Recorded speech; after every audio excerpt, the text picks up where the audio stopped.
ಶ್ರೀಗುರುಭ್ಯೋ ನಮಃ. ವಂದೇ ವಂದ್ಯಂ ಸದಾನಂದಂ ವಾಸುದೇವಂ ನಿರಂಜನಂ ಇಂದಿರಾಪತಿಮಾಧ್ಯಾದಿವರದೇಶವರಪ್ರದಂ. ದ್ವಾದಶ ಸ್ತೋತ್ರ ಅದರಲ್ಲಿ ಏಕಾದಶ ಸ್ತೋತ್ರ, ಅದರಲ್ಲಿ 5ನೇ ಶ್ಲೋಕ. ಇಂದೀವರೋದರ ನಿಭಂ ಸುಪೂರ್ಣಂ ವಾದಿಮೋಹದಂ ಆನಂದಸ್ಯ ಪದಂ ವಂದೇ ಬ್ರಹ್ಮೇಂದ್ರಾದ್ಯಭಿವಂದಿತಂ. ಇಂದೀವರೋಧರ ನಿಭಂ ಸುಪೂರ್ಣಂ ವಾದಿಮೋಹದಂ ಆನಂದಸ್ಯ ಪದಂ ವಂದೇ ಬ್ರಹ್ಮೇಂದ್ರಾದಿ ಅಭಿವಂದಿತಂ. ಇಂದೀವರ ಉದರ ನಿಭಂ, ಹಾಗೆ ಅಂತ.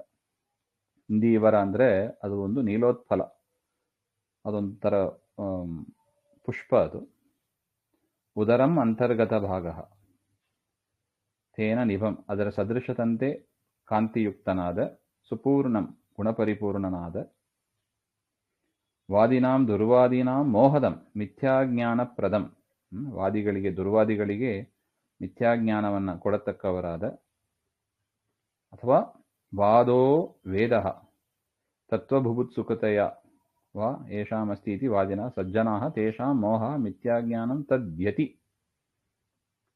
ವಾದ ಅಂದರೆ ವೇದ, ಆ ವೇದವನ್ನ ತಿಳ್ಕೋಬೇಕು ಅಂತ ಕಥಾ ವಾದ ಮಾಡತಕ್ಕವರು. ವೇದ ತತ್ವ ಬುಭುತ್ಸು ಕಥಾ ಅಂದ್ರೆ ವಾದ.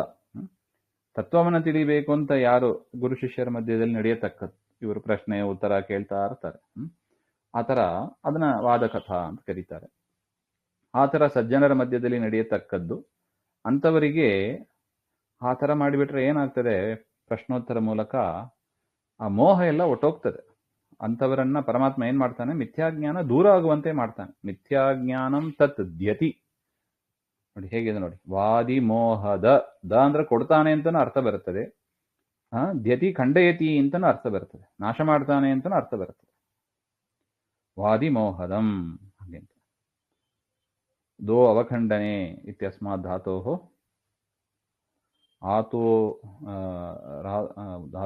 ಆತೋನುಪಸರ್ಗೆ ಕ ಇತಿ ಕಹ ಹಾಗೆ ಅಂತ ನಾಶ ಮಾಡತಕ್ಕ ಅಂದ್ರೆ ಮಿಥ್ಯಾಜ್ಞಾನವನ್ನು, ಸಜ್ಜನರ ಮಿಥ್ಯಾಜ್ಞಾನವನ್ನು ನಾಶ ಮಾಡತಕ್ಕ ಆ ಪರಮಾತ್ಮನ, ಆನಂದ ಸ್ವರೂಪನಾದ ಪರಮಾತ್ಮನ, ಬ್ರಹ್ಮೇಂದ್ರಾದಿಗಳಿಂದ ನಮಸ್ಕರಿಸಲ್ಪಡುವ ಪರಮಾತ್ಮನನ್ನು ನಮಸ್ಕಾರ ಮಾಡುತ್ತೇನೆ ಅಂತ ಅರ್ಥ.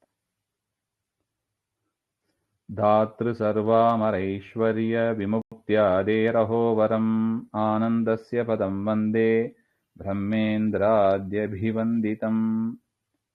ಧಾತೃ ಸರ್ವಾಮರೈಃ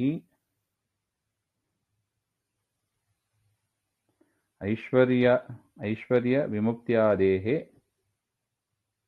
ಅಹೋ ವರಂ ಆನಂದಸ್ಯ ಪದಂ ವಂದೇ ಬ್ರಹ್ಮೇಂದ್ರಾದಿ ಅಭಿವಂದಿತಂ. ಧಾತೃತಿ ಸರ್ವೇ ಅಂದರೆ ಎಲ್ಲರೂ, ಅಮರರು ಅಂತ ಅರ್ಥ. ದೇವತೆಗಳು ಯಾರು? ಬ್ರಹ್ಮಾದಿಗಳು. ಎಲ್ಲಾ ಬ್ರಹ್ಮಾದಿಗಳಿಗೂ ಕೂಡ ತೇಷಾಂ ಅವರಿಗೆ ಐಶ್ವರ್ಯಂಚ ವಿಮುಕ್ತಿಶ್ಚ ಐಶ್ವರ್ಯವನ್ನು ಕೊಡ್ತಾನೆ. ಅಂದರೆ ಲೌಕಿಕ ಸಂಪತ್ತು, ಪಾರಲೌಕಿಕವಾದ ಸಂಪತ್ತನ್ನು, ಪರಲೋಕದ ಸಂಪತ್ತನ್ನು ಕೊಟ್ಟು, ವಿಮುಕ್ತಿಶ್ಚ ಮುಕ್ತಿಯನ್ನು ಕೂಡ ಕೊಟ್ಟು, ಹೇ ಆದಿ ಯಸ್ಯ ಸತ್ತಾ ಪ್ರತೀತಿ ಪ್ರವೃತ್ತಿ ಅವರಿರಬೇಕು, ಅವರು ಜ್ಞಾನ ಬರಬೇಕು, ಅವರು ಕ್ರಿಯಾಶೀಲರಾಗಬೇಕು ಅಂತ ಅವರಲ್ಲಿ ಪ್ರವೇಶ ಮಾಡಿ ಎಲ್ಲವನ್ನು ಮಾಡ್ತಾ, ಧಾತೃ ಪ್ರಧಾನಶೀಲಂ ಆ ರೀತಿಯಾಗಿ ಕೊಡಬೇಕು ಎನ್ನುವ ಬುದ್ಧಿ ಉಳ್ಳವ ಅಂತ ಅರ್ಥ. ನೋಡಿ, ದೇವರಲ್ಲಿ ಕೊಡಬೇಕು ಅಂತ ಬುದ್ಧಿ ಎಷ್ಟಿದೆ ಹಾಗೆಂದ್ರೆ, ದೇವರು ತನ್ನನ್ನೇ ಕೊಟ್ಟು ಬಿಡ್ತಾನಂತ. ಭಕ್ತರ ಸಾಧನೆಗಾಗಿ ನೋಡಿ ಅವನೇ ಪ್ರವೇಶ ಮಾಡ್ತಾನೆ. ಅನೇಕ ರೂಪಗಳಿಂದ ನಮ್ಮಲ್ಲಿ ಪ್ರವೇಶ ಮಾಡ್ತಾ ಇದ್ದಾನೆ. 24 ತತ್ವಗಳು, 24 ರೂಪದಿಂದ ದೇವರು ಪ್ರವೇಶ ಆಗಿ ಕೂತಿರ್ತಾನೆ. ಆ ರೀತಿಯಾದ ಒಂದು ಪ್ರಧಾನಶೀಲ, ಕೊಡಬೇಕು ಎಂಬ ಬುದ್ಧಿ ಉಳ್ಳವ ಅಂತ ಅರ್ಥ.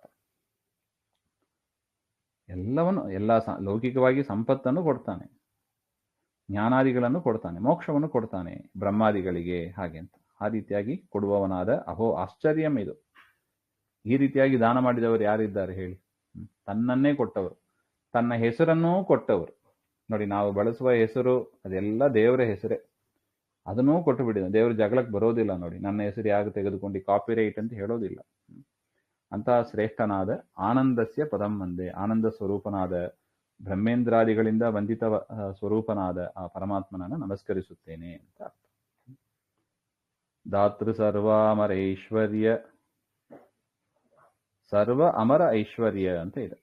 ಎಲ್ಲಾ ಅಮರರಿಗೂ ಕೂಡ ಐಶ್ವರ್ಯ ಮೋಕ್ಷವನ್ನು ಕೊಡತಕ್ಕವ ಅಂತ ನೋಡಿ. ದೇವರನ್ನ ನಂಬಿದವರಿಗೆ ಎಂತಹ ಪದವಿ ಕೊಟ್ಟಿದ್ದಾನೆ ನೋಡಿ. ಸತ್ಯಲೋಕ ಅಧಿಪತ್ಯವನ್ನೇ ಕೊಟ್ಟು ಬಿಟ್ಟಿದ್ದಾನೆ.